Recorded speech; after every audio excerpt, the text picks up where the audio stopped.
Now it's time to cut through the clutter and noise with one of the South's most recognized voices. Just saying. This is Just Sayin with Jason Scarborough. Jason, what's up, brother? You may not always agree with him, but he's just saying.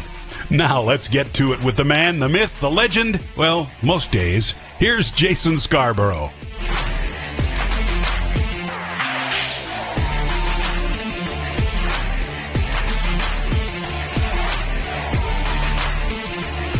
Well, here we go. Goodness. It's been a while since we've talked to you guys here on Just Saying. Hope you're doing well. Wherever you're listening, we appreciate you tuning in to Just Saying with yours truly, Jason Scarborough. It feels good to be back in this chair. How long has it been? I'm kind of scared to even admit how long it's been since we've done a podcast, but been kind of busy the last few months, last year or so. Hope you guys are well. You look good. Yeah, you look good. Oh, how can you see me, Jason? I'm just assuming. Yeah, you listening in the car, going down the road. Yep, you mowing the grass, checking us out. You on the treadmill, listening to us. Yeah, you listening to us in the office. Yeah, you look good. Missed you. Missed all of you. Hope you're doing well. Let's get off and running here, shall we? Oh, goodness. So what have we been up to, and why have we been away for so long? Well, mostly good stuff. You know, life happens as well. You know, that's the thing that I think people forget about folks in the media. We're human, right? And what I mean by that is we have stuff going on, personal stuff, health, life, just stuff going on. And the last year has had a little bit of everything for me personally and professionally. Professionally, we've just been so busy with our TV show Audibles with Jason Scarborough. Now up to 7 TV stations here in Mississippi. And I say here in Mississippi because we do have regional listeners. We've got folks in Louisiana, Alabama, Tennessee, Georgia, you name it, you know, as far as Ohio. So sometimes I have to remind folks that I'm here in Mississippi. I think the accent sometimes maybe gives it away. Do I have an accent? I don't think I have an accent. But anyway, so we've been busy with the TV show. We just finished up season 3 of Audibles. I encourage you to check out the show. If you haven't, that's okay. You've got time to do it. If you have a Roku device, you can download the Audibles app for free. It's absolutely free. Just go in the search bar and type in Audibles, and it ought to pop up. If you're a YouTube person, you got the YouTube app on your TV, your tablet, wherever, just search for Spirit Media Network, then go to playlist, and you'll see the playlist for seasons 1 and 2 are under one playlist, and then season 3, what we just did, is under another playlist, and we're already working on season 4. So season 3 just wrapped up. Season 4 will happen later this calendar year. So you can go watch it there on YouTube, and we encourage you to do that. A lot of great guests. We've gotten how many shows now? 25 shows we've put on TV. And every show has been in multiple TV markets, not just one TV market, multiple markets. So every single show that's been on TV since we launched on television almost a year ago, September 19th of last year, we've been on multiple TV stations, every single show, 25 episodes. So may not sound like a lot of episodes, but it is. There's a lot that goes into just getting one TV show on TV. And so for us to have 25 original episodes on TV, that doesn't count reruns. Those are just original shows. If you counted reruns, the tally would be higher, probably around, I don't know, maybe closer to 50. But original shows, 25 original episodes at this point through 3 seasons. And we're already working on season 4. So really proud of the show, really proud of all the folks that make that happen. There's so many things that go into making. You see me sitting down on camera, sitting down with somebody like Keith Carter at Ole Miss, or Mike Leach at Mississippi State, or Jeremy McClain down at Southern Miss, or Dr. Kim Sessoms, or whoever. But there's so much more that goes into it, behind the scenes, after the show. There's just a lot of stuff that goes into it, and it's very, very time-consuming. But it's awesome. We so enjoy it. I hate that the podcast has taken kind of a back seat. So if you're listening and you've got us subscribed and, you kind of gave up on us, don't give up on us. Come back. Come back to the water. It's okay. So we're back, and I appreciate the patience that a lot of you have shown that listen to the podcast, that tune in. So thank you for your patience, and we appreciate it. So, Audibles rolling. We've got a packed show for you today here on Just Saying. It will be college football heavy. I know that I've said that many times before because it's true. I mean, you're in the middle of, or at the start of college football season, and so you have to touch on that. So we are college football heavy today, but I feel like you'll appreciate the guests that we have. Personally, it's been a taxing, kind of a rough year. We've had some family losses in our family that have been very difficult to process and very difficult to get through. But thankfully, we have a great family, a great nucleus.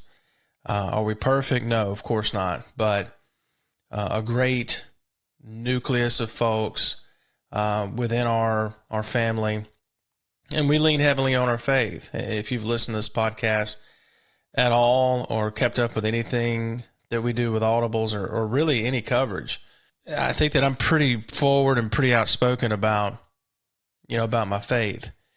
I'm also outspoken about how flawed I am too. I think I am. I don't ever want to be preachy. I don't ever want to come across as I'm using faith as a crutch or using it in the wrong way. I mean, I really am a sinner saved by grace. I mean, it is simply God's grace that allows us to do what we're doing, the doors to open that have opened. That's it. It's not that I've got this deep Rolodex. It's not that no.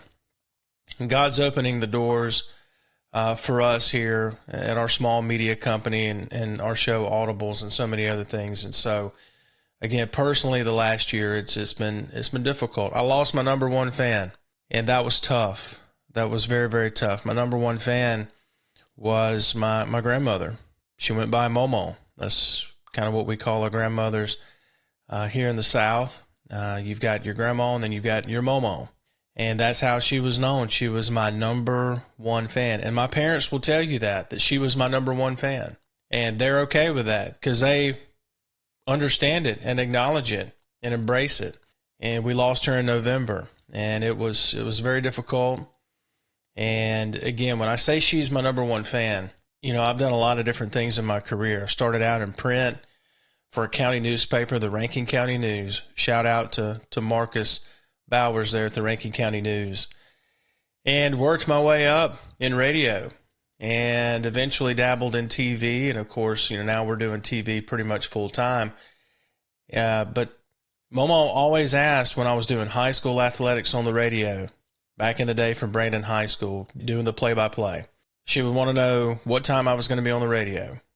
She'd want to know what time I was going to be on TV when I've done different TV spots for different or TV segments for different TV stations. She wanted to know what time. Matter of fact, one of the last things that I can remember that she did, she found an old business card that I had when I started out at the Rankin County News, and her late husband, Paul, they kept this business card. It was a business card that I had from the Rankin County News, and they'd kept it. I mean, it was in mint condition. And you're talking about, good gosh, over 20 years ago, easily. I'm dating myself, but that's okay. But it was easily 20 years ago. And so they kept this business card. And so her and Paul, they supported me no matter what. So I'm dedicating this podcast to her. Again, my number one fan. She'll always be my number one fan. And it's kind of crazy. It's every time I'll sit down for an interview now, or sit in front of this microphone to talk to you guys here on the podcast. I know I haven't talked to you guys since she passed away, but every time I do something anything related to what we do here at the Spirit Media Network, I think of her. And so I'm dedicating this podcast to her and her memory. My number one fan. She always will be. I miss her. I wish she was here, but I appreciate the support she always showed me.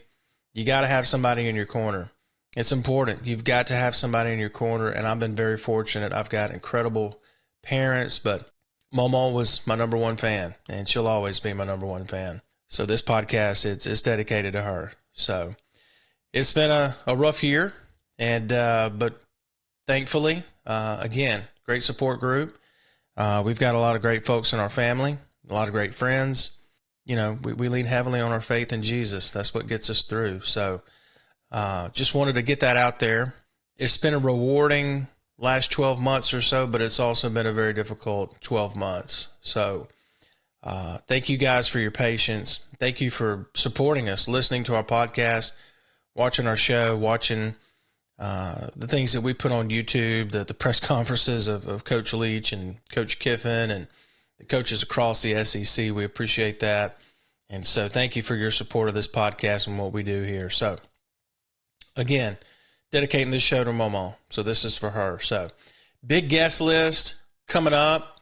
Good gosh. I mean, again, I'm really excited about this guest list.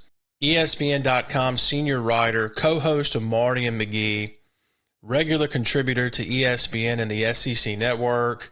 You know him as the McGee of Marty and McGee. He's Ryan McGee. He's going to join us in the show. We're going to recap. I actually met him at the College World Series back in June. We were up there covering the College World Series there for a couple of weeks, covering the SEC teams, and, of course, being from Mississippi, covering the magical run for the Ole Miss Rebels to win the national championship. So got to meet Ryan. Just really nice guy, really down to earth, and he was kind to give us some time, so we're going to be joined by him later in the show. We will talk some college football. You'll want to hear that. You'll also want to hear his take on the week that Brian Kelly's had at LSU. Interesting. He's also got a take on the reporter that kind of went back and forth with Brian Kelly, if you haven't seen the clip yet. So you want to hear that. We'll talk about this weekend's slate of college football. We're going to be joined here in just a few minutes by the sports editor of the Pine Belt Sports Crew. He's Andrew Abadie, and he's going to recap kind of a wild weekend in Hattiesburg, to be honest with you. A 4-overtime loss by Southern Miss, and then you've got Coach Will Hall after the game kind of making some comments about the crowd and the size of the crowd. And Andrew's video is the one that has kind of been circulating around Twitter and Facebook and everywhere else. And I'd encourage you to go check it out. And draw your own conclusions, obviously. But it was some interesting comments, fair, unfair. There's a lot of opinions on that. And it doesn't get easier for Southern Miss. They got to go to number 15 Miami Saturday, 11 o'clock kick. So a rough week for Southern Miss. Hopefully they can have a good showing this weekend. Andrew will give us the keys to that. We're going to talk to the Director of Public Affairs for the Mississippi Department of Transportation, Jason Smith.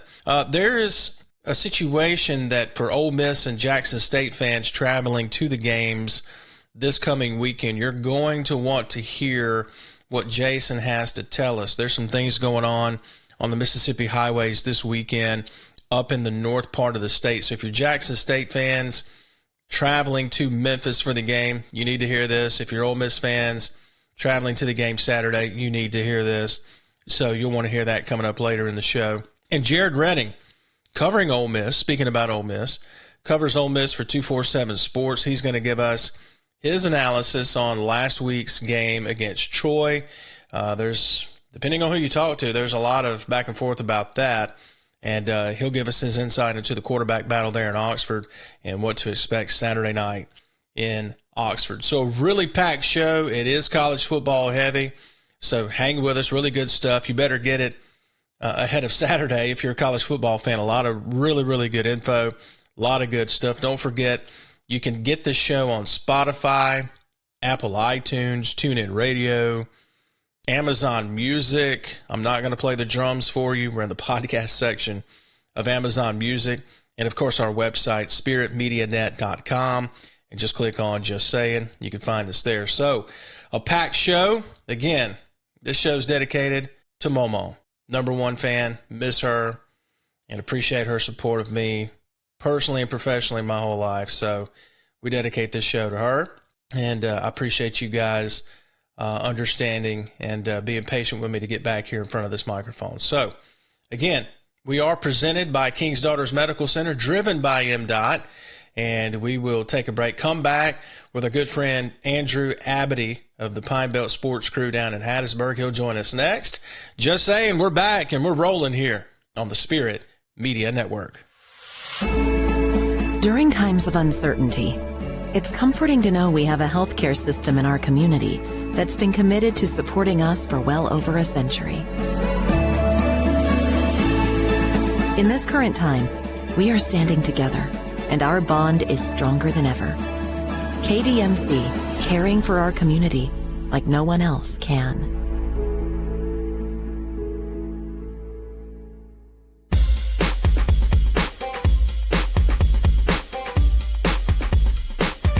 Just Saying is driven by the Mississippi Department of Transportation, reminding you that every day is game day. Download the MDOT smartphone app today and check out the Mississippi roads before heading out to your favorite destination. MDOT, a proud supporter of the Spirit Media Network. Now let's keep Jason in between the ditches with another segment right here on Just Saying. And we continue to ride the wave here on Just Saying. Thanks for listening wherever you're listening. You might be listening on Amazon Music. No, I don't play the drums. I don't play guitar. I don't play any of that. But you can find us on the podcast section of Amazon, Google Play, iTunes, of course. Most of you have, smartphones. I would think that you do. Spotify. Let's see, where else are we? We're all sorts of places, all over the place.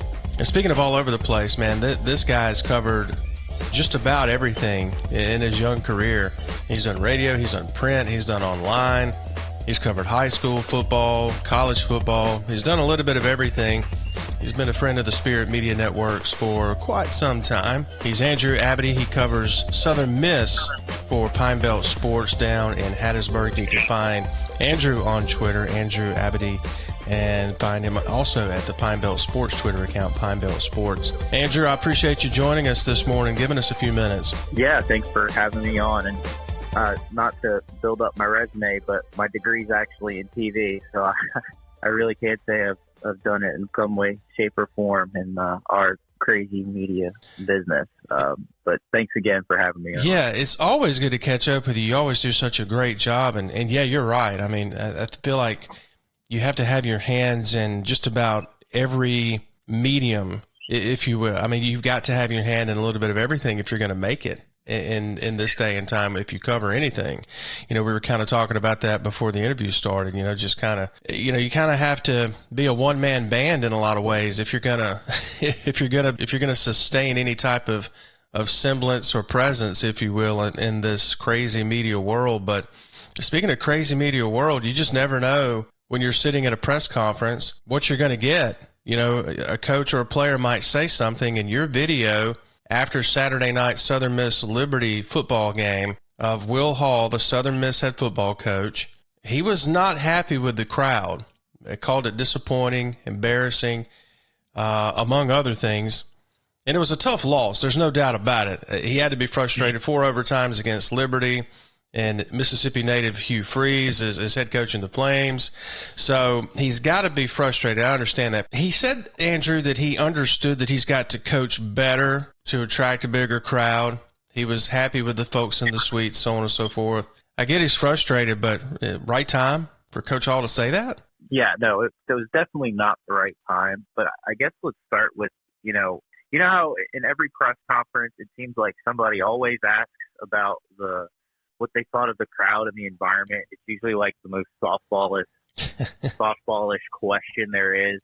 Anybody who's a print person usually cringes at it. And, I'm thinking, okay, who cares about this question? This press conference is pretty much over. And of course, it's the one thing everybody has been talking about since Saturday. So yeah, you really never know what's going to happen out of a press conference. But I don't think it was the right time. I don't think he was wrong. And to be fair, I know he called the crowd embarrassing, but he called his coaching embarrassing too. I thought he covered all of his bases with what he said. He just wasn't calling out the crowd. I mean, he held his coaching accountable, thanked the people that were there, but I don't think it was the right time. I think the conversation is definitely different. I think the view count is probably lower if they, if they win that game. Yeah, that's what I thought was interesting when you and I were talking earlier this morning. I thought, and you correct me if I'm wrong, what's interesting in this particular scenario is the fans can be correct about, hey, you gotta win games, but also Will's correct in, you know what? It would certainly help if you guys would show up and support us no matter what. So both sides can be correct in this. It's kind of this fascinating scenario where Coach Hall is correct. Yes, he did call his coaching embarrassing. He's taking ownership, which is more than I can say for a lot of coaches. So that's what's interesting here. Am I off base with saying, hey, both sides can actually be right about this? Am I correct or am I off base? No, I think you're definitely right. I mean, it's one of the few times people on Twitter, both sides, were making points over Twitter arguments. One of the most interesting comments I saw was, not that I painfully read through them all, it was constantly blowing up my phone all weekend. But one of the most interesting comments somebody saw was that, so the fans can criticize the coach, but the coach can't criticize the fans. Not that I'm agreeing with Will in any way, but I thought that was a very interesting point. But there is credence to what Will said. It's the lowest attended home opener since 2017 against Kentucky, and I remember that game was like 22,000. This year's home game was 24,000, but in 2017, I remember Southern Miss's athletic director at the time, John Gilbert, had changed how they count their heads, and I know he was counting the heads and the suites differently, so that number probably could have been higher. But 24,000 is the lowest since 2018. If you don't, and that's excluding the 2020 year when they had the limited capacity. He's Andrew Abadie covering Southern Miss for Pine Belt Sports, joining us on the KDMC guest line here on Just Saying. That game featured so many opportunities. I guess that's what's frustrating I know it's frustrating for Coach Hall. I know it's frustrating for the players. It's got to be frustrating for the fans. There were so many opportunities. You're talking about a 4 overtime game. One of the topics has been play calling down the stretch. There were some calls that fans didn't agree with, and you don't always give credence, like we said, to what fans say on Facebook or Twitter. But it seems to be a recurring theme over the last – that's really the thing that kind of stands out when you see these message boards or these Facebook pages, is the play calling down the stretch. What do you make of the game management down the stretch the other night? I think it comes down to the decision of switching to the superback offense at the half. I mean, a lot of their, questionable plays was the fact that they really couldn't throw the ball. And that comes down to what I felt was the way bigger story of Saturday's game was the fact that, Ty Keys gets hurt and they feel as if they don't have an adequate backup that they can run out there, considering that they had, 12 different people take a snap last season and all the chaos they had at the quarterback spot last year. How do you not have somebody that you feel is ready to fill those shoes if you need it? And that's what it really came down to me. And, I thought the superback offense worked for the most part. It's just it was crazy to me that they just didn't have a backup quarterback ready to go. And that's Will's position that he coaches. So that really falls on Will. And yeah, it's definitely it was head scratching to me, to say the least. Yeah, that's one thing that I've been getting text and calls and messages and pigeons with notes, however many different ways there are to communicate about how come Southern Miss doesn't have an adequate backup quarterback or one that they feel confident enough in to roll out there. So you said head scratching. That's probably the best way to sum that up. And it's going to be hard to win a whole lot of close games when you're 1 for 5 in the red zone. How do they get this cleaned up and cleaned up quick with what's coming up Saturday? Well, let's talk about this. First off, the guys in Vegas who picked this game to be 3.5, I thought was crazy. But how crazy would have been that if I told you take the under for this game? Because in my mind, Liberty should have, not should have, but Liberty was a 17-plus point favorite. Last season, Liberty blows out Southern Miss. And the fact that Southern Miss was in this game until the very end, I think says a tremendous about how much improved they are in every aspect of the game but the quarterback. Kind of an important spot, right? Yeah, but in all honesty, yeah, they fumbled at the goal line twice. And, I think that kind of comes down to, it's the first game, things of that nature. If they don't fumble the goal line, it never goes to overtime.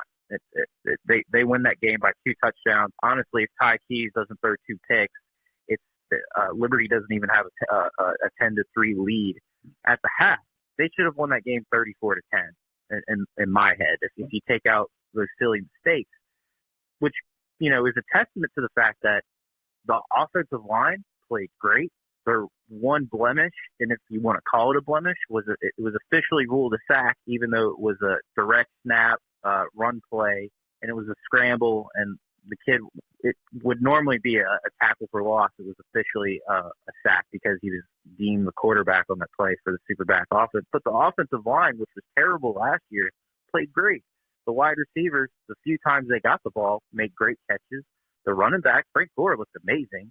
The defense was lights out, and I think the defense just ran out of gas towards the end of the night. Those guys were on the field for 83 plays. They looked great in every aspect, or looked better in every aspect. And you have to think, if they just get mediocre quarterback play, this team could find themselves playing in a bowl game. And, the other, I guess, frustrating part to it, at least for me as a member of the media, and I don't claim myself to be a football coach or in any way. This is untrained eyes, but I thought their 2 backups, Trey Lowe and Zach Wilkie, looked pretty solid in fall camp. In fact, I thought Zach Wilkie, who's a true freshman from Hernando, looked really impressive during fall camp. Of course, he was going up against 2s, but he's been there since spring, so he's really got 2 camps under his belt, and that's who Will said was going to be or will take snaps at quarterback this week. Of course, Ty Keys is still listed as the starter, so I have no idea what quarterback or what their offense is really going to look like this week. But I think this team can be competitive after this week. Truly, if they just come out of this week healthy, that's a win. Yeah, speaking of this week, it doesn't get any easier for the Golden Eagles or Coach Hall. Now you travel to Miami, 15th ranked Hurricanes. What do you feel the mindset is of the team? Because, yeah, you could take some confidence from, hey, you were in this game, probably should have won it against Liberty. Mm-hmm. But now you go to Miami. It's tough to get off the mat after a really close game that you lose. It's really tough to get off the mat. And then your coach is in the headlines, fair or unfair, for things that he said after the game about the crowd. Tough loss at home, now a huge road test. What do you see happening Saturday? How can the Southern Miss team keep it close? Well, I think their defense can play with anybody. We kind of saw that last year, minus this one school called Alabama. Yeah, and I definitely think their defense can keep it, make it not look bad, if that makes sense. And if they run that Superback offense, at the very least, they'll keep Miami's offense off the field and just kind of run the clock. So I was looking at the spread again, just out of curiosity. It's 26, and it kind of feels like Southern Miss can take the under on that. If you're a degenerate gambler, don't listen to me.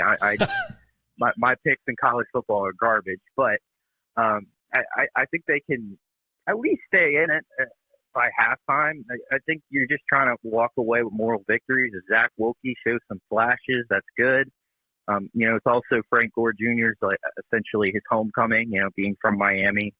So you kind of hope you get to see him have a decent game. But like I said, I think the memo's kind of clear. They just have to come out healthy. And in fact, this past practice on Wednesday, they had one of their wide receivers get carted off the field. So, that's already not happening for them already. So it's hard to say how you measure success this week. And I don't really know how you do that, especially given how things went for you last week. Going to be interesting to watch, and of course we'll be following you on Twitter and following you guys at Pine Belt Sports. You do a great job, and we'll be following to see your coverage coming up this weekend. Keep up the good work, my friend, and I hope you'll jump back on with us sometime. Hey, anytime you want to have me on. I appreciate you having me on, and of course, thanks for the kind words. Absolutely. He's Andrew Abadie, Pine Belt Sports Editor. You can follow him on Twitter, Andrew Abadie, Abadie, Pine Belt Sports under the same name on Twitter. Give him a follow, and Andrew and his crew do a phenomenal job. We'll take a break, come back with more here on Just Sayin' on the Spirit Media Network. Hey sports fans, this football season, MDOT wants to ensure you get to your game day destination safely. So before you hit the road to watch your favorite team, be sure to download the MDOT Traffic app. The MDOT Traffic app is free for both Apple and Android devices. And remember to drive smart on the way to the game. That means buckling up, obeying the speed limit, and avoiding distracted driving, especially when traveling in work zones. For more information, follow at Mississippi DOT on Facebook and Twitter.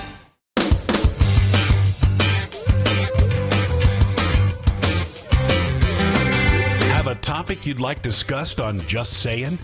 Shoot Jason an email. It's really that simple. Jason@spiritmedianet.com. You never know when your topic or even you may make an appearance on the show. Now, let's roll on here on Just Sayin'. And we roll on here on Just Sayin' on the Spirit Media Network. Glad that you're with us wherever you're listening. You might be listening on Spotify. We're there. You might be listening on Google Play. You might be listening on iTunes. How about Amazon Music? No, I don't play the guitar. I don't play the drums, unfortunately. I'm not going to sing, but we are in the podcast section of Amazon Music, so you can find us there in an array of other places. And we're so happy now to be joined by Jason Smith. He's the Director of Public Affairs for the Mississippi Department of Transportation. Of course, they're a big part of what we do here at the Spirit Media Network, our show Audibles here on this podcast, so many things that we do covering college athletics. I mean, you name it, they're a part of it. So I want to first thank Jason and all his folks at MDOT. Man, how are you? It's been a hot minute since we've been able to catch up. Yeah, it's been a lot. We've had a lot of stuff going on. You know, we finally got 49 wrapped up, so people are happy about that. We were able to get that project finished, and folks can drive through now unimpeded. We've got 3 lanes and some shoulders, and it's a nice ride. And then we opened up the bridge on I-20 that we replaced in almost record time. It was a quick turnaround, and we were able to get that done pretty quickly, even with COVID and some slowdowns. But yeah, things are moving. There's always stuff happening. We've had lots of extra water on the roadways here lately, and that can cause some issues for folks. But we got through that okay, and roads are all back open, and we're running. Yeah, I was really impressed with the response of MDOT after all the flooding that we had here a couple of weeks ago. There were roads washed out. There were, there's just all kinds of stuff going on. I mean, the amount of rain and just water, creek water, pond water, river water, wherever. It was amazing. Yeah. And the response by MDOT was phenomenal. It was almost like nothing ever happened. How quickly you guys were able to get everything back up and running, get the roads back up to 100%. It was really remarkable how fast the turnaround was. What do you attribute that to? It is a combination of things. One is preparation. Our folks, the crews out in the various sites around the districts around the state, they are prepped and ready. They watch, and see weather reports and anticipate, and they've got plans in place for all sorts of things. So they were ready. And then, in the case of this last round of storms, we had one road that washed out, and I mean, it completely blew out the entire road. There was a hole where a road used to be. It was about, I would say, 15 feet wide and about, 20, 30 feet deep. Gracious. And it took the whole road out, took a truck with it. And they were able, once the rain stopped and they got a truckload of dry dirt, they started at daylight, and before sundown, they had that road completely built back up, gravel and put in place, and that road was open to traffic. They didn't put asphalt on it yet because they're waiting for the traffic to kind of run over the gravel and pack it down really good. And then they're going to come over and put a layer of asphalt. But that road is back open, and you would have thought, from me looking at it, I was like, oh, it's going to be a couple of weeks or a month before we'll be able to get in there. Those guys, and they came in on their day off. Oh, wow. They were scheduled not to work that day, and they had volunteers, and the entire crew showed up, started at sunrise, and they were done before it was even getting dark. So it was impressive. And they're dedicated. The folks who work for MDOT, all up and down the entire state at just about every level, folks are here because they believe in what they're doing. It's good, honest work where they're doing things that improve people's lives, make it easier for you to get from point A to point B safely. You can take your family to church. You can take your family to the grocery store, to school, or wherever you're going. And we have a network of transportation infrastructure, roads and highways and bridges that are going to get you there safe. Yeah, I think it's pretty remarkable when, again, I just seeing all the pictures on your Twitter account, Facebook, and you guys do a phenomenal job with your social media. It's pretty remarkable. And this MDOT app, we started looking at the Game Day app last year and the MDOT app, and just, it's amazing the information that you can pull up on this app. It's remarkable, and it comes in really handy this time of year. And absolutely. Where no matter where you're going, you could be going to Starkville, you could be going to Oxford, Hattiesburg, Baton Rouge, wherever. Right.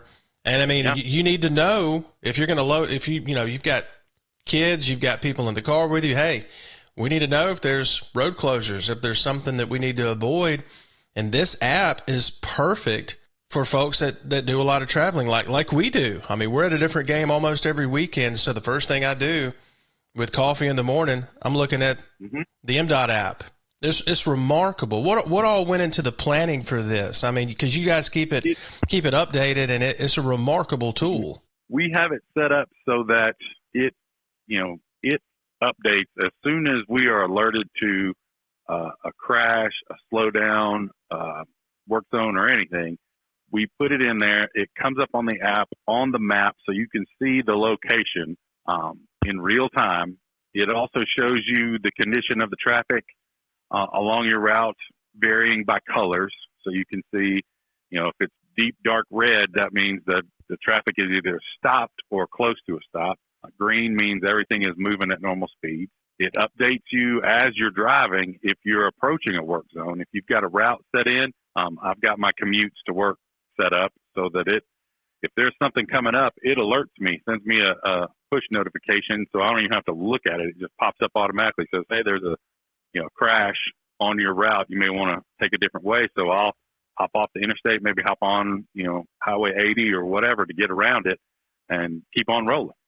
It's very handy, and it really helps people, I think, navigate in the most efficient way possible when you're going to say you're traveling from Jackson to Starkville. That's a long ride.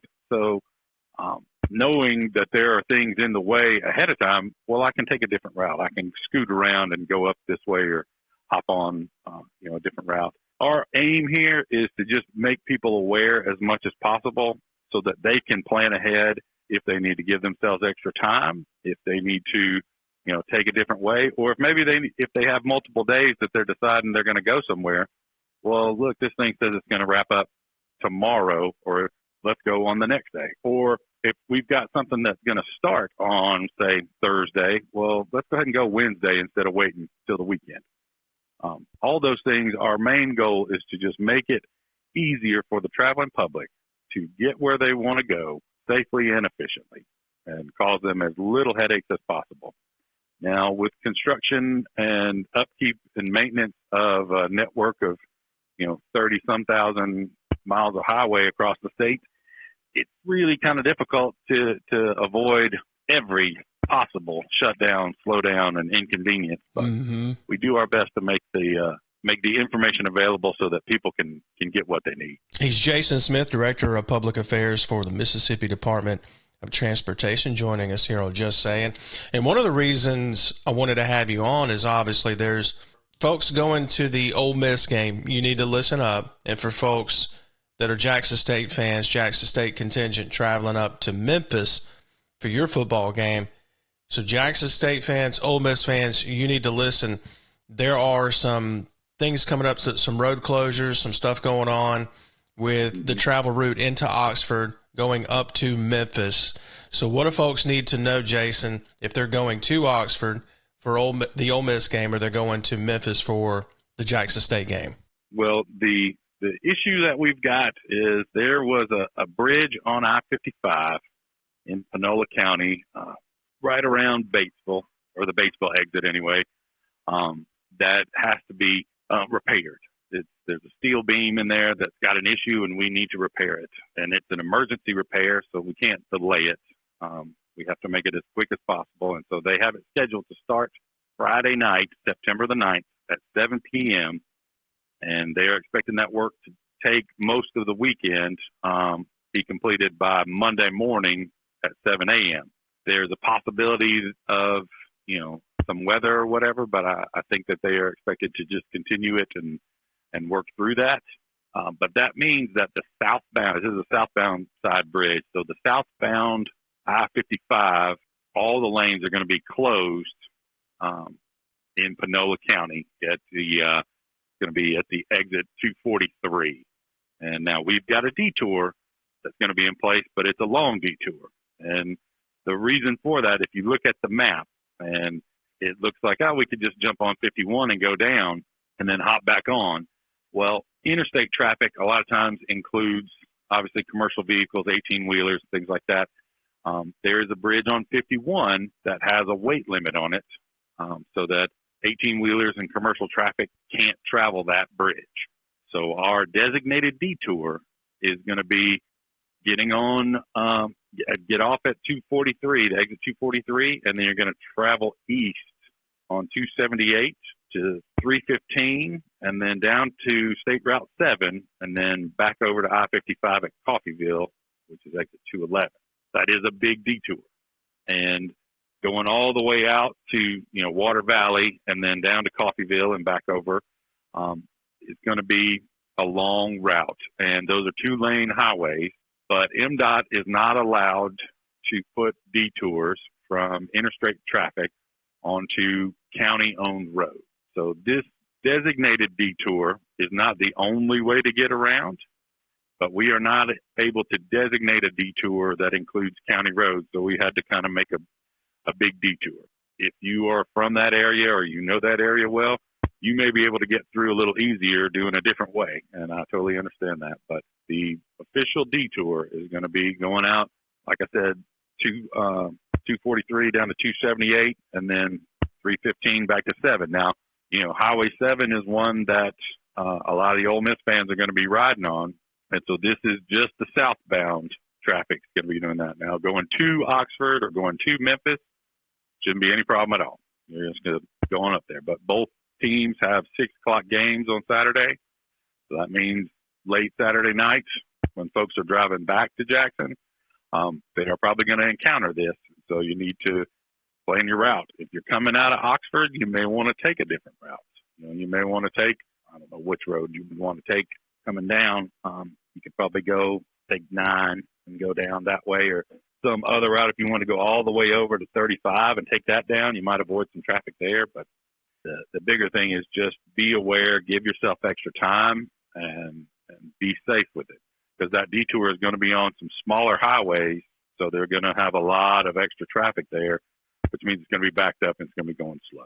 But like I said, this is an emergency repair that had to be done, and it seems maybe counterintuitive that we would do it on, when we know there's a football game, but doing it on a weekday would have a lot more commercial vehicles and 18-wheelers put on those 2-lane highways, so we had to avoid that. And then weekends are a slower traffic count time for 55 and for just about every route. People don't drive as much as they do during the weekdays. So, this has to be done quickly, and this is when it's going to happen. So we understand it's going to be a slowdown and an inconvenience, and there are going to be people who are upset, and we're sorry about that, but this bridge has to be fixed, and there's no way to avoid it. Well, it's kind of like that old saying, we pay attention to what's better in the long run than what's better in the short term. And this is better in the long run. Hey, it's got to be done. It's all in the name of safety. And I think that most folks appreciate that fact. In the long run, if it's in the name of safety, hey, we're good with it. We get a minor inconvenience. That's fine. And I appreciate you guys keeping the Mississippi roads safe, keeping us updated. And again, this traffic app, I encourage you, if you're going to the Ole Miss game, if you're going to the Jackson State game, or any game, you're going to be traveling at all this season, or you could be a traveling salesman here in Mississippi. You could have a number of different jobs. This app is perfect for what you do and for really anyone that gets out on the Mississippi road. So I appreciate you guys there at MDOT. Thank you for supporting what we do. I scratch my head sometimes as to why, we continue to get people to come back and support us, but we appreciate this support. You do good work. Well, you do a good job, and you get information out about, everybody loves college sports, and we love, talking about it, especially here in Mississippi. So, this is one way that we can reach a lot of people and make a difference and let them know about it. So I appreciate you sharing the microphone with us and letting us get that out. Absolutely. Thanks for your support of Audibles and everything we do here at the Spirit Media Network. And let's do this again soon, my friend. How about it? Absolutely. Love it. Thank you for having me. He's Jason Smith, Director of Public Affairs for the Mississippi Department of Transportation, joining us here on Just Saying. We will take a break, come back with so much more here on the Spirit Media Network. The Spirit Media Network is providing coverage of sports, faith, and entertainment like no one else in Mississippi and the Deep South. No other media outlet touches all the bases as we do, from the Friday Night Lights to rubbing shoulders with the biggest names in college athletics. Be sure to follow us on our multiple platforms, including Facebook, Twitter, our YouTube channel, and by downloading our Roku/Smart TV channel, Spirit Live. Check out our website at spiritmedianet.com for upcoming projects and broadcasts, and stay up to date with what's happening on the Spirit Media Network, where we're changing the game.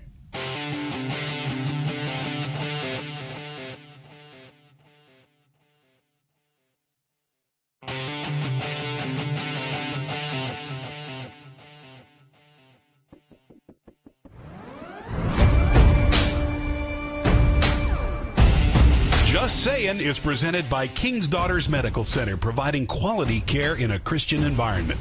Visit kdmc.org to learn more about the KDMC touch in caring for you and your family. Now, here's Jason.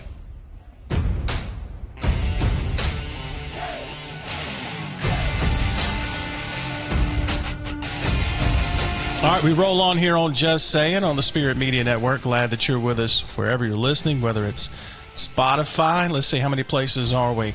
Google Play, Amazon Music. I don't play the guitar or anything, but we're on the podcast section of Amazon Music. A bunch of other places. Just go check us out on our website. You can find out where to find us. And we're so pleased to welcome in our next guest on the KDMC guest line, senior writer for ESPN.com, co-host of Marty and McGee.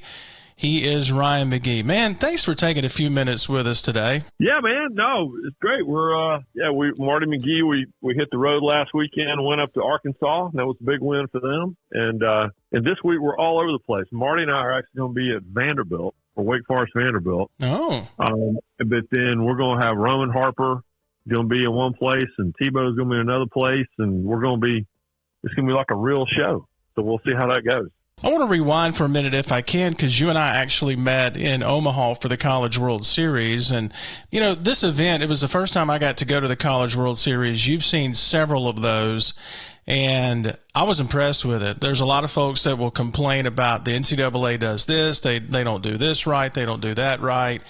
They get this right. The College World Series is an amazing event, top-notch. Everyone works so hard to put on a great event, and it is. Everything from top to bottom is awesome. So for you, covering all the College World Series that you have and seeing every year, it just gets better and better.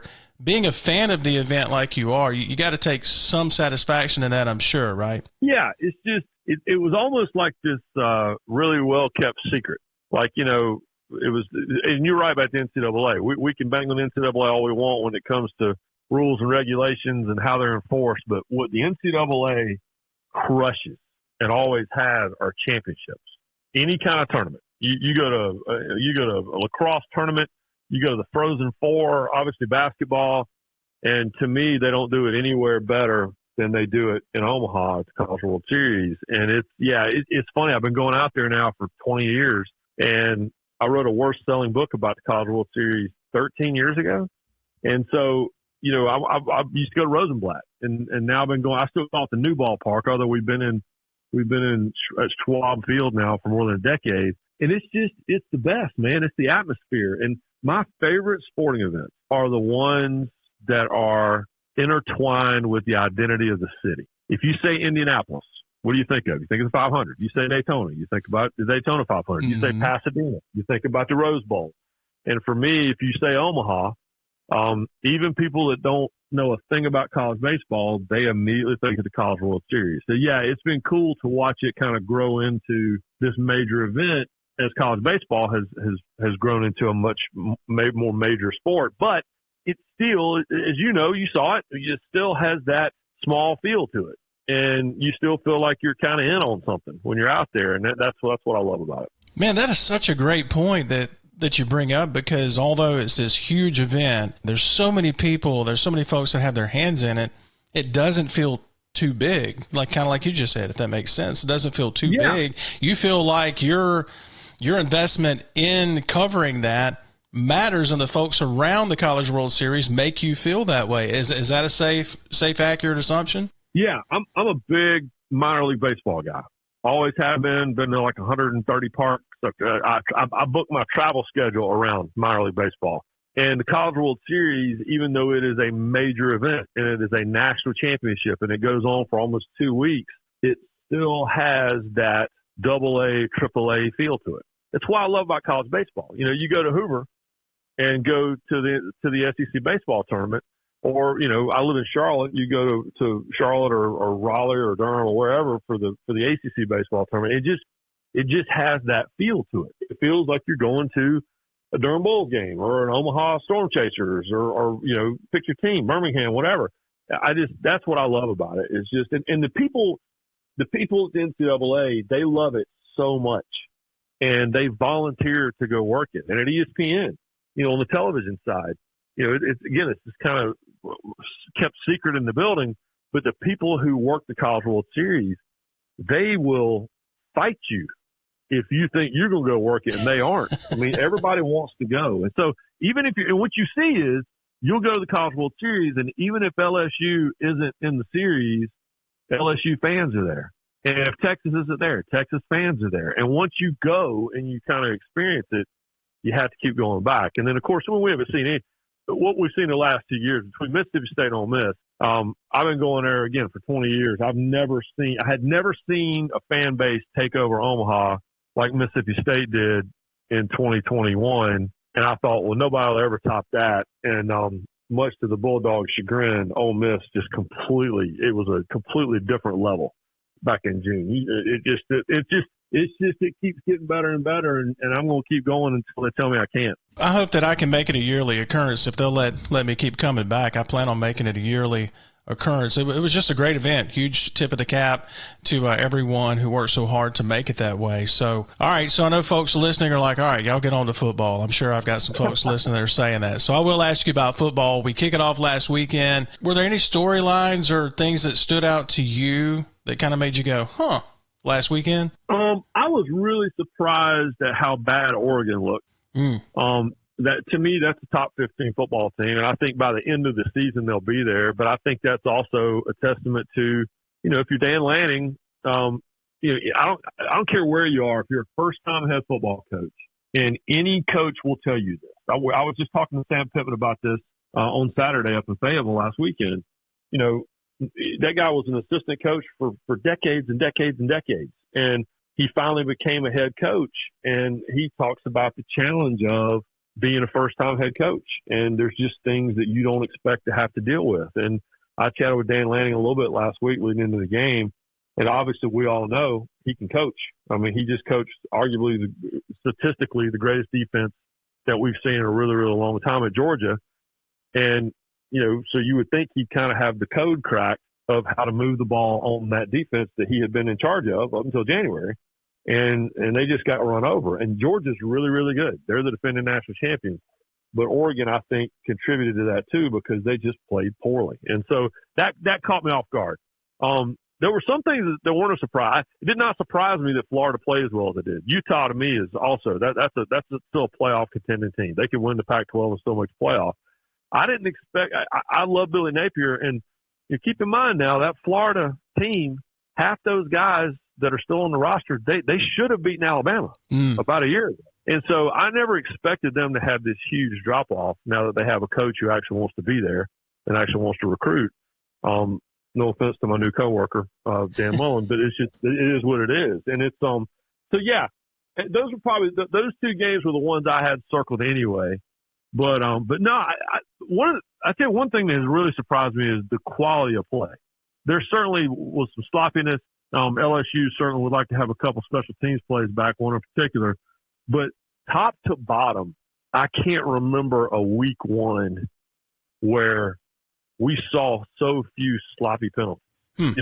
There weren't a lot of just like stupid, personal fouls. And there weren't, usually you watch on week one and you just kind of know, all right, we're going to have a bunch of, procedures and, substitution infractions and that kind of stuff. And all across college football, that really wasn't the case. And that just tells me that this is our first quote unquote normal season since 2019, and they were playing like it. Ryan McGee of ESPN, SEC Network, and gosh, I mean, how many different other things? Every time I turn on the radio or TV, man, I see you, which is cool. After kind of chit chatting with you a little bit this summer, but you talked about LSU, so I'm gonna go ahead and ask him. And you guys sat down with Brian Kelly back in during media day. So, I mean, how does he get out of this? Because man, he's catching a lot of. It has not been a good week for LSU with Coach Kelly. I mean, you look at this, man. He makes a comment to the reporter. They have the game against Florida State. It's just not been a good week for him. How does he kind of get through this storm, so to speak? He's gonna be fine, man. He was at Notre Dame for more than a decade, and what Brian Kelly and I have talked about. And when I say fine, I'm talking about like his personal well-being. Like none of this is going to hurt his feelings to the point that he's ready to walk away. If it doesn't work out at LSU, it's going to be because he didn't win football games. It's not going to be because he didn't have the constitution to deal with the stress of the job. I talked to Brian Kelly at length when he was at Notre Dame about every single day at Notre Dame was a fight. And, there's the unreasonable expectations that the fan base has because of the history of the program. But because of the history of the program and that same fan base, I always use the example to get that little video board put in the one end zone, the touchdown Jesus into the stadium at Northern Stadium. It took years of meetings, and just to get some somewhat modern music played during pregame warmup took meeting after meeting after meeting. To get the original redwood bleacher seats taken out of the stadium and replaced a couple of years ago, he had to fight everybody, and so he's not going to have to fight those things at LSU. And so the point is, he has a blank checkbook now. He has the resources now. That's also not a super great roster at LSU. And I actually was impressed with what he did against Florida State. If they have one playback, they probably win the football game. And so he's going to be fine. Whether or not it's going to work, I can't tell you. But he is a person will be fine. And yeah, it's been a tough week. But like that thing with the reporter in the press conference, and I wasn't there. Coach he was trying to make a joke about people coming in late, and I don't know why in the hell the reporter spoke back to him. Just sit there, shut up, do the press conference, and shut up on both sides. Right now everything Brian Kelly does is going to be magnified because there's a lot of people don't think it's going to work anyway. He can be very difficult to like personality wise. I get all that. But there's a lot of work to do. And the reality was that, they were 2 plays away from winning that game on Sunday night. And if they did that thing in the press conference probably doesn't happen. And even if it did, we would be making a big deal out of it. Yeah, it's funny you say that because I know some press conferences. I know that I've been covering pressers before, and if you say anything out of line, you're gone. I mean, they'll yank you in a heartbeat. Listen, at the end of the day, you're there to cover and again, I do not make a habit out of criticizing the way people in the media do their job. Right. It's just not, they don't, whatever. Everybody's working hard. I get all that, but there is an etiquette to it, and I don't know. It was just that whole thing. But again, if they win the game, or let's say it's the middle of October and LSU is 5-2 and everything's going pretty good, that exchange would have happened, and the people in the room would have, somebody would have put it on Twitter. I would have all been like, well, that was weird, but it would not have been the flash fire that it turned out becoming because of the fact that they lost the game. But it's he can coach football. I don't think no one appreciates what he did at Notre Dame. I don't think nationally the way that they should, because you look at what they were lost in the woods for a long time, and with a lot of really high profile coaches, and they could not get out of their own way. And he took them to the playoff twice and took them to BCS championship once. I mean, and he made them relevant again. And so I don't think people understand how difficult that job is. And again, I'm not saying that this all means he's going to win, a bunch of national championships at LSU, but I'm saying that I know he can coach football. So, if given the opportunity and given the time to get there, I think he's going to be okay. But, I've been wrong before. One of the big stories that came out last week, and I wanted to ask you, college football playoff expansion to 12 teams. A lot of folks think it's going to happen as early as 2024. Where do you stand on this? For, against, indifferent? I'm for it. I'm not a fan of 12. I love college football because it doesn't look like the NFL. I'm not an NFL guy. I live in Charlotte. I'm a proud Panthers fan. I'll go to games this year. I support my team and my local team, but then at the same time, I follow the athletes that I covered in college that I liked that go on to the NFL. I mean, I'm invested in it. How many guys in the NFL have been on Marty McGee in the last 5 years? It's all of them. And so yeah, I like the NFL fine, but I don't want to watch the NFL on Saturday. I don't want everyone to run the same offense. I don't want everyone to run the same defense. I don't want to see the same 30 coaches rotating in and out of jobs. And I don't want a playoff that looks like the NFL. And buys, to me, are super, super NFL. That's a pro sports bracket. I get it. 12 is a nice number. You got the 6 champs, and then you got the 6 other teams. I love the direction that it's going in. But I grew up on small college campuses. My dad, as you know, was a college referee on Saturdays. Mm-hmm. He was a small college president the other 6 days of the week. And so I grew up on NCAA Division II and what we used to call 1AA, FCS football. And 16 was always a great number. It was always a great number for a tournament. So I like even numbers. I like everybody having played the same number of games. I think there's already an advantage to being Alabama over, BYU or whoever. But then giving them another advantage, we're going up with the same teams in the championship. We're trying to help. The whole point is to not give us the same thing over and over again. But now you're rigging the system so that Alabama's going to host a playoff.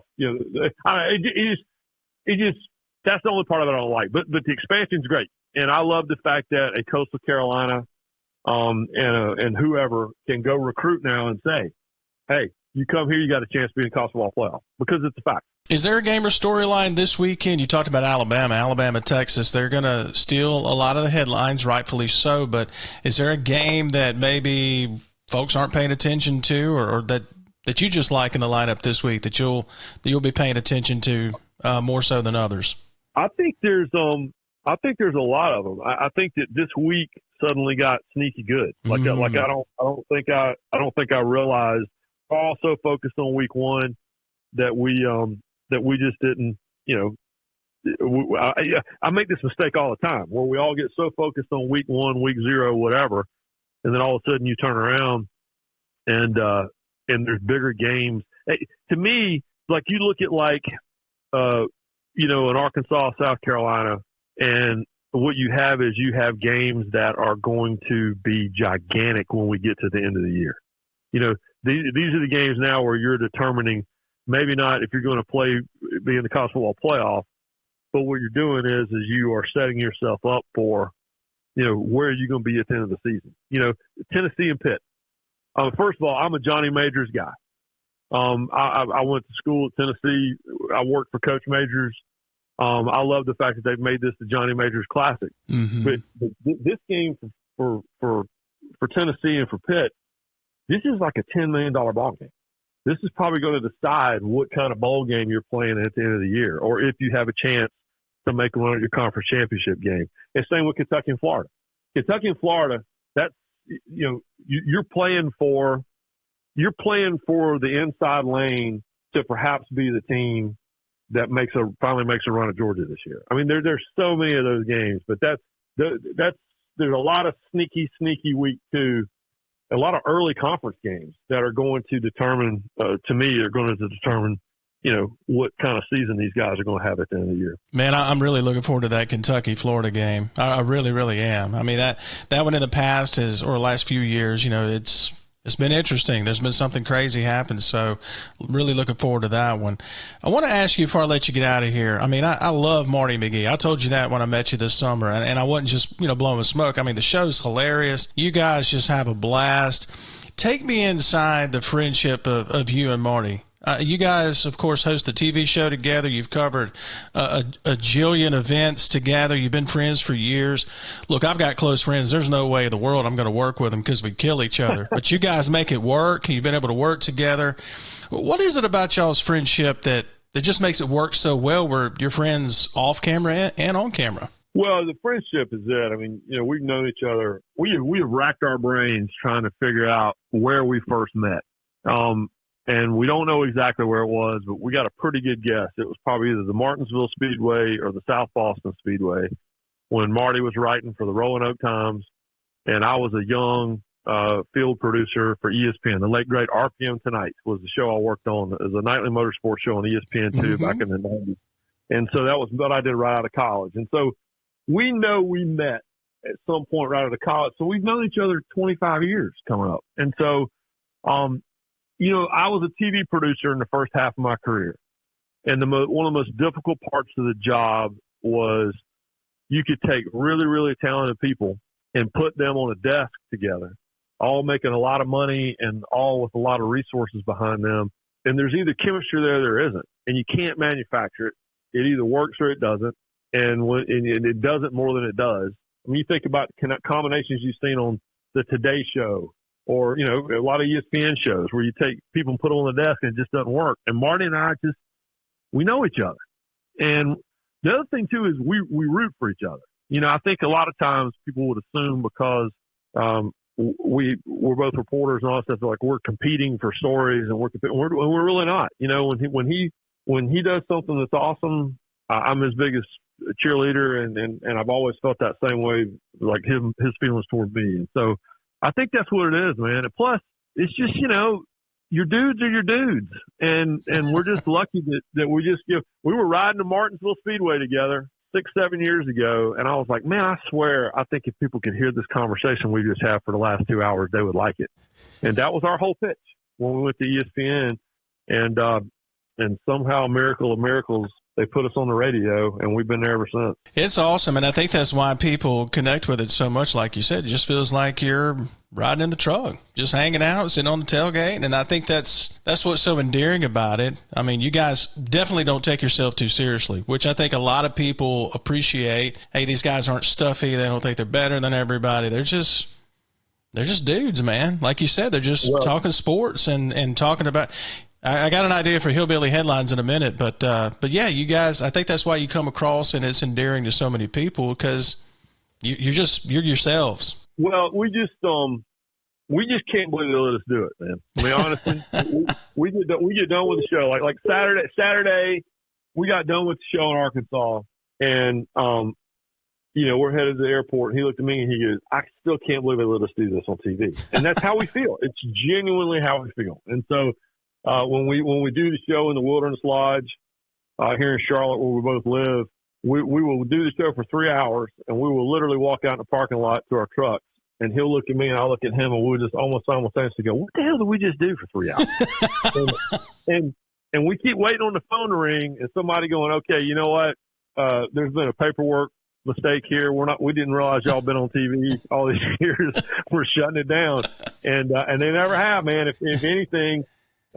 if anything, they throw almost too much at us now. So it's great. But I appreciate you saying that, because that honestly is the whole goal. The idea of the show was literally born for the two of us riding in a pickup truck, going to cover a race at Martinsville, and that's why our commercials, the TV commercials, are us in a pickup truck, because that's the spirit of the show, man. It's awesome. And look, I know your time is valuable, especially this time of year. So thanks for jumping on with me, man. I know we've been trying to make it work for a while. I hope you'll come back again. And by the way, if you ever need content for Hillbilly Headlines, man, this fence post on this side of the tracks over here in Middle Mississippi, I promise I can find you some content. If you ever are searching for Hillbilly Headlines, I can help you out, man. I'm just telling you. Hey, we're always looking for, we call them Hillbilly Headline Bureau reporters. So I live here in Charlotte, and I got a buddy of mine I've known for 30 years, works at one of the local TV stations here, Dave Wisnett. And Dave is literally, he's the bureau reporter from the Salisbury Concord area. That's up by the racetrack in Charlotte. And about twice a week, he sends me ideas, and almost all of them make the show. So yeah, we're all about any research that anybody else wants to do for us. We're all about that. If you get a text, don't be shocked, because I'm going to feed you some headlines, man. Thanks for doing this. I hope we get to do it again down the road. Hey, I appreciate it. It was great to see you in Omaha, and I like your chances of probably following another team up there a year from now. He's Ryan McGee, senior writer for ESPN.com, co-host of Marty and McGee on the SEC Network and ESPN Radio, joining us here on the KDMC guest line.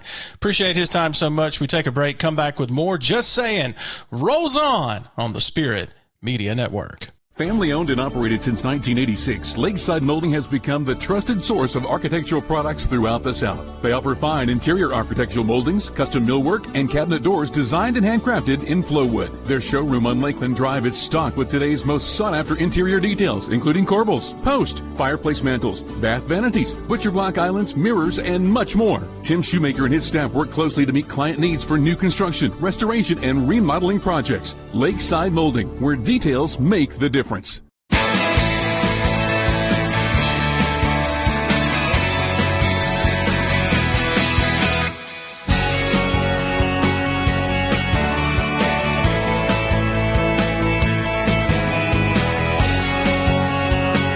roll on here on Just Saying. Appreciate you guys joining us. First podcast back.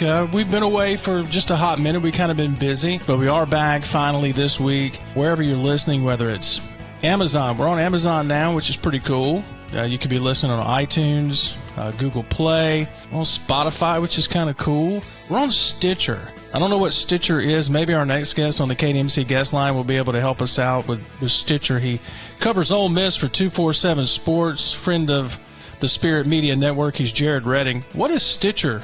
Do you know what Stitcher is? I'm trying to figure that out as you're trying to figure it out. I thought you were calling me that at first. We've known each other too long. I would never do that to you, but it's good to have you on the show. Of course, you've had a very, I guess you could say, decorated career so far in your young career, getting to cover a lot of different things. You're covering Ole Miss now for 247 Sports, and I want to start there. So the season opener for the Rebels, depending on who you talk to with the Ole Miss faithful, you look at this Ole Miss offense, I'll start there. They averaged 6 yards a carry. They finished with nearly 300 rushing yards, 9 of 14 on third down attempts, pretty good conversion rate there, 4 for 4. In the red zone, Zach Evans has 130 yards rushing. Freshman running back Quinshon Judkins, everyone's been talking about him, running angry, looking like the truth, looking like really an NFL back in a lot of ways, the way that he ran the football. 87 yards on 14 carries. You know, a lot of positives, right? So why do I feel like, depending on which Ole Miss fan you talk to, I need to hide the scissors after watching the game Saturday? I don't really quite know what that idiom means, but I think what you're getting at is kind of about, why are some people kind of pessimistic about it and why some people are optimistic from it. So I'm going to start kind of with the optimism behind it, because obviously Kiffin's kind of likened these first couple non-conference games to preseason games just to kind of see where they're at quarterback position. Of course, Dart got the start on Saturday. Has some good moments, and there has the moments where he obviously like to have one back. Stats didn't exactly pop off the stat sheet.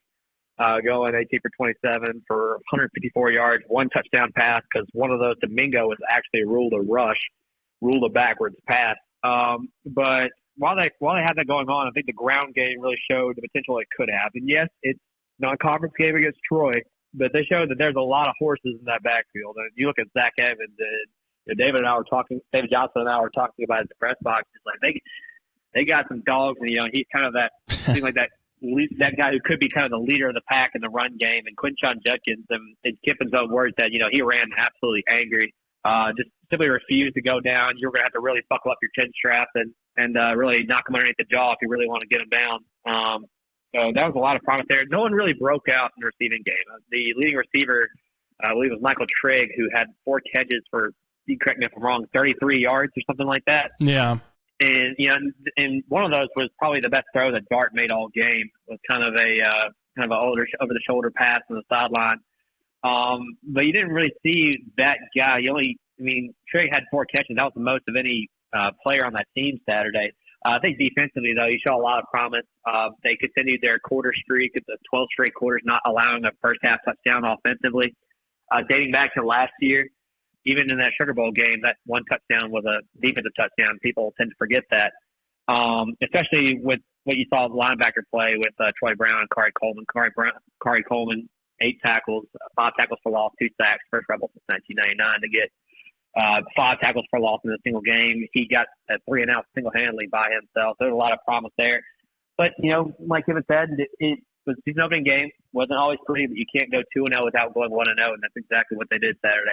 Do you feel like some of the criticism with Jackson Dart is unwarranted? Because, talking with some folks, we were in Oxford earlier this week, and just talking to some folks, they tend to remind you, hey, Matt Corral, who turned into just a phenomenal quarterback, will go down as one of the greatest to ever don the Ole Miss uniform. He wasn't lights out in his first few starts, his first several starts. So it's almost like, depending on who you talk to, they remind you, hey, Matt Corral wasn't setting the woods on fire when he started. You have to give these kids time, whether it's Altmaier, whether it's Dart at the quarterback position. So opening game, new offense, you've got all these transfers trying to gel. Do you feel like maybe some of the criticism for Dart is maybe unfounded, unwarranted? I think it's too early to figure that out right now. I think some of it is because obviously you can't really go off of a 4-quarter sample size to determine if this kid is going to be an All-American or if he's going to be a guy who flames out at the end of the year. But, Kiffin warned us last year, early in the season, when Matt Corral, his Heisman hype was kind of at a fever pitch, first 4 games of the season. Kiffin warned us that, we need to cherish this while you have Matt Corral as your quarterback. And, I think you're kind of seeing that play out throughout the offseason and what you saw on Saturday. People tend to forget that, you kind of touched on it. This is Jackson Dart's second year playing college football. Yeah, I know he's a West Coast kid. He kind of has a little bit of that swagger that Corral had, maybe not quite as fiery as the Corral was, but, he has that same positive energy, always kind of supporting his teammate on the sideline, despite being in a fierce competition at the quarterback position with Luke Altmaier. So I think it kind of depends on which way you look at it because, 4 quarters isn't going – if 4 quarters against a non-conference opponent, a lot of new guys, I don't know if you can judge them that harshly yet. But, no quarterback is perfect. And, there were some plays, especially that 4th quarter interception, I'm sure he would absolutely love to have back. Jordy played that cover 3 defense and really forced Dart most of his completions to kind of be in front of the defense a little bit. And some of the deep balls weren't exactly there, especially it wasn't the short passing game for Dart. So I think it kind of depends on which way you look at it. I think it's, too early to say, oh, Dart's a bust because he's 154 yards. No. I mean, season opening game, and, there's a lot of things you can expect in the season opening game. Like, you expect a lot of penalties, but fortunately Ole Miss didn't have a lot of penalties. They only had 3 penalties for 16 yards, which is phenomenal for a season opening game. And, there were a few injuries, but not, as bad as, they were kind of the cramp, something you expect. There were some kind of bumps and bruises here and there, but, and that's why you saw some offensive line shuffling. But, I think you'll get a better idea of it as you kind of go on. Now that you're kind of in this, what Kiffin likes to call preseason period, if you will. He's Jared Redding covering Ole Miss for 247 Sports, joining us on the KDMC guest line. You can find him on Twitter, Jared E. Redding. You kind of stole my thunder there talking about Coleman and his play defensively. I mean, 5 tackles for a loss. I mean, that's one thing that I think a lot of fans agreed on. They were impressed with this Coleman kid and feel like he's going to be just a major disruptor for this Ole Miss defense. You know, it seems like the Rebels, they're flying to the football. It seemed like every time there was a Troy, it seemed like there were 3 or 4 Rebels just surrounding the ball carrier immediately. And it seems like Ole Miss is swarming to the football a little more than they used to be. And so when you couple that with their progress they made on the back end of last season, what do you expect from this defense this year? I mean, once again, it kind of goes back to, a 4-quarter sample size compared to, I'm not a mathematician, but you have 11 more games of guaranteed football play to kind of go off of. But like you said, they flew to the football Saturday. And Corey Coleman, watching him play, kind of reminds me of a couple of former Ole Miss players in the past who kind of have that fly to the football, be around the ball, make things happen all over the field. Kind of like if you remember Mike Hilton. Mike Hilton, I know he played a different position, but he was kind of that Tasmanian devil around the ball. Denzel Kandisi, back in the first couple of years of Hugh Freeze, kind of played that similar style of play. And I think, Corey Coleman, is extraordinarily talented, or else Ole Miss wouldn't have brought him here. And Chris Parks said it at the beginning of fall camp. These guys won't play if they won't play violent. And you saw that, a couple big, all those plays on him, a big hit from Otis Reed. J.J. Pegues' sack where he sent the quarterback's helmet all the way back to Troy, Alabama. And it's good to see them kind of play this kind of violent. They only allowed 60 yards on the ground, which you felt like that was kind of Troy's game plan coming in, especially early, was kind of try to establish a ground game. They did it a little bit early on, but didn't get much after that. But, I think Troy Brown said it best afterwards, that despite there were some bright spots, but, they kind of let their guard down in the second half, especially in the passing game. And saying 4 quarters, you can never be satisfied. You got to take that and just move on to the next game. You know it's against an FCS opponent that you probably should beat. If you play your game and do your job, and you got Georgia Tech, who's not going to be a pushover. Tulsa's going to be tough, and then not to mention the SEC gauntlet you have down the stretch. So I think there's a reason to be optimistic about this Ole Miss defense. I want to rewind a minute before I let you go and go back to Omaha. That was such a blast. We got to hang out a little bit while we were there and got to spend some time with you. It was really good to see a lot of the media folks from Mississippi, and great to just fellowship with a lot of people there covering Ole Miss's magical run to the national championship. You've gotten to cover some pretty neat things in your career so far, so that's got to be the best so far, that entire experience. How would you frame that experience for you, covering it, being there with all the other media members from Mississippi, the celebrations in the street? I mean, it was just an incredible 2 weeks there in Omaha. How would you frame that experience? Yeah, I think it was, and I think it kind of came full circle. I guess for those who don't know me, I kind of have a bit of a background when it comes to Mississippi high school football. It's kind of got my name out there slowly but surely, covering a couple of state championship teams at Oxford. Unfortunately, they didn't win it, but I was there to kind of do that. Got to cover, a couple of really good athletes come out of Oxford, but then it kind of branched out to a whole Mississippi scale later on. And then, of course, it kind of got back to local, and then got to being a communications assistant with Ole Miss Athletics.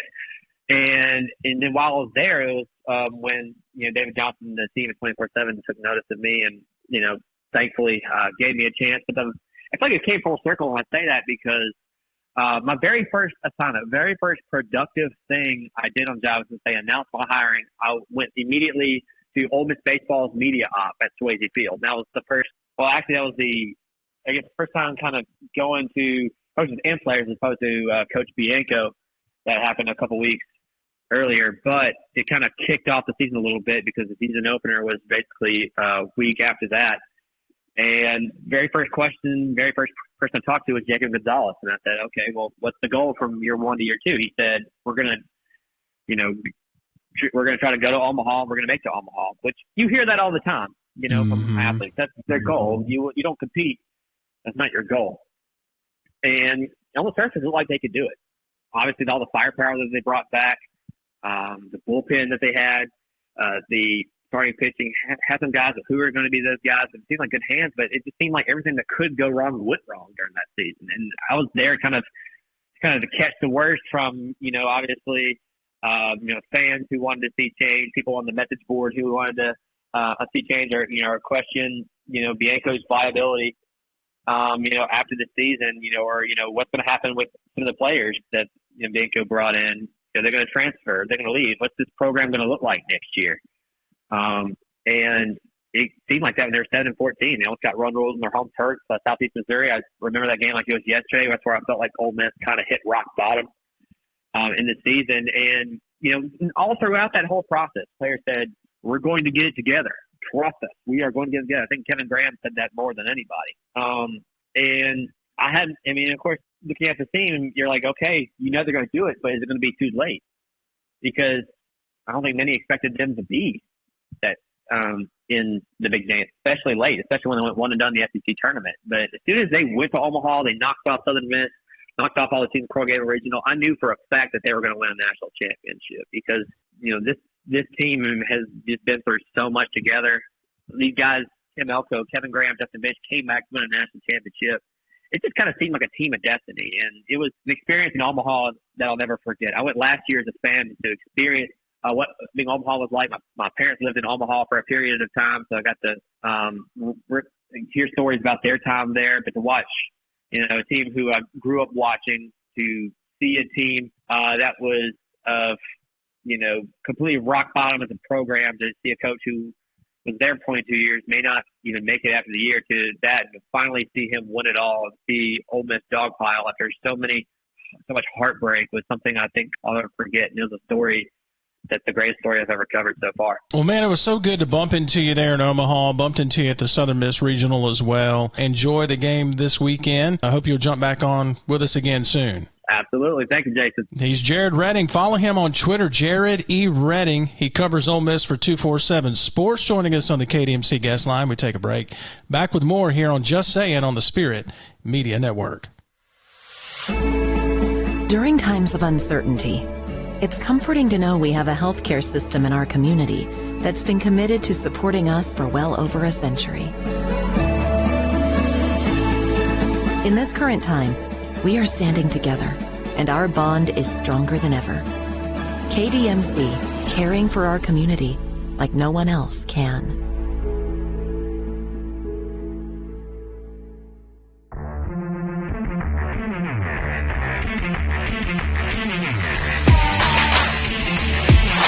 Ooh, man, what a great show. I know we had to come back and do a show. It's been a long time.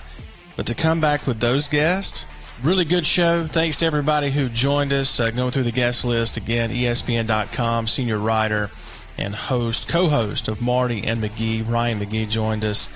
Jared Redding of 247 Sports covering Ole Miss, talking about the Rebels. Andrew Abadie of Pine Belt Sports down in Hattiesburg talking about Southern Miss going to number 15 Miami this weekend. And then the Director of Public Relations for the Mississippi Department of Transportation, Jason Smith, updating us on what to expect if you're traveling to Oxford for the game this weekend, or if you're a Jackson State fan or supporter traveling to Memphis for the game this weekend. So a lot of good information. Thanks to our guests who joined us on the KDMC guest line. We're thankful for them. And so before we get out of here, like we do for every show, the word of the day comes to you out of Philippians 4:19.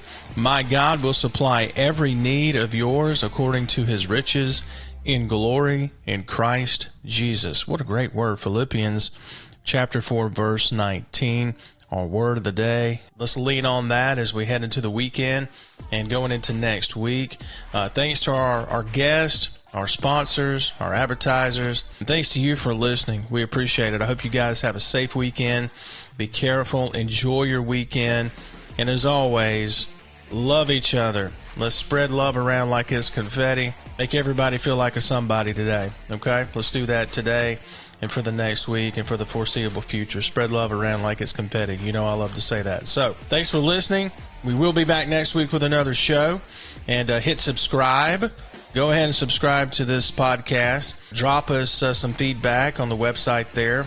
And follow us on Twitter as well. Spirit Media MS on Twitter. Like our Facebook pages, Spirit Media Network, as well as Audibles with JS, Audibles with Jason Scarborough on Facebook. You can check out our website for more information as well, spiritmedianet.com. And always, feel free to drop me a line via email, jason@spiritmedianet.com. Thanks for listening, folks. Have a safe and blessed weekend, and we'll see you next time here on Just Saying on the Spirit Media Network.